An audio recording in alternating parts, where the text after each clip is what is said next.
क्या कोई इंसान बच्चे को जन्म देने के कुछ मिनट बाद फिर स्टेज पर नाच सकता है? सुनने में यह किसी फिल्म का सीन लगता है, लेकिन यह घटना असल जिंदगी में हुई थी और इसी अविश्वसनीय कहानी को बड़े पर्दे पर लेकर आ रही है फिल्म ईटा। श्रद्धा कपूर की नई फिल्म ईटा किसी काल्पनिक कहानी पर नहीं, बल्कि एक ऐसी महिला की जिंदगी पर आधारित है जिसने गरीबी, भेदभाव और समाज के तानों के बीच भी पूरे महाराष्ट्र को अपनी कला का दीवाना बना दिया था।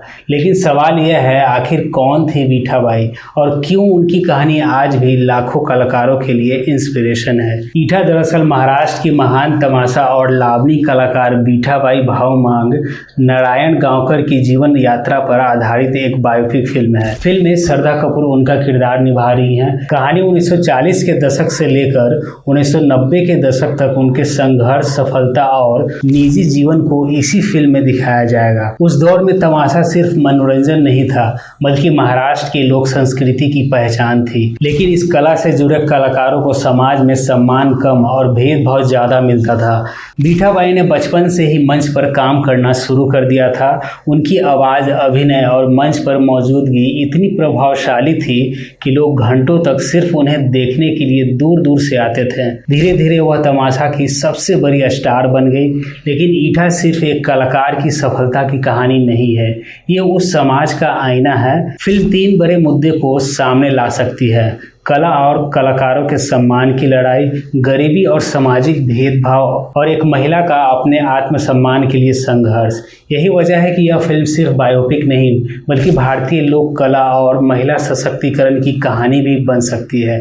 टीजर में एक महिला जो स्टेज पर नाच रही है, कहा जाता है कि एक लाइव कार्यक्रम के दौरान उन्हें प्रसव पीड़ा शुरू हो गई थी। उन्होंने मंच छोड़ा, बच्चे को जन्म दिया और कुछ ही समय बाद फिर उसी मंच पर लौटकर अपना अधूरा कार्यक्रम पूरा किया। ईटा सिर्फ एक फिल्म नहीं, बल्कि भारतीय लोक कला के इतिहास का ऐसा चैप्टर है जिसके बारे में बहुत कम लोग जानते हैं। टीजर की शुरुआत ही बता देती है कि ये कोई ग्लैमरस बायोपिक फिल्म नहीं, बल्कि दर्द, संघर्ष और जुनून की कहानी है। श्रद्धा कपूर का लुक, उनकी बॉडी लैंग्वेज और आंखों की थकान साफ दिखाती है कि उन्होंने सिर्फ किरदार नहीं निभाया, बल्कि उसे जिया है। टीजर में सबसे ज्यादा चर्चा उस सीन की हो रही है जहां गर्भवती होने के बावजूद किरदार स्टेज पर परफॉर्म करता है। यह कोई फिल्मी कल्पना नहीं, बल्कि असल जिंदगी की घटना से प्रेरित है। अगर आप टीजर को ध्यान से देखें तो इसमें सिर्फ डांस नहीं दिखाया गया है। फटी हुई साड़ी, धूल भरा मंच, गांव की भीड़ और श्रद्धा कपूर की आंखों में दर्द, ये सब एक संदेश देते हैं कि कलाकार लोगों का मनोरंजन तो करते हैं, लेकिन उनकी अपनी जिंदगी संघर्षों से भरी होती है। टीजर की सिनेमेटोग्राफी पूरी तरह मिट्टी से जुड़ी हुई लगती है।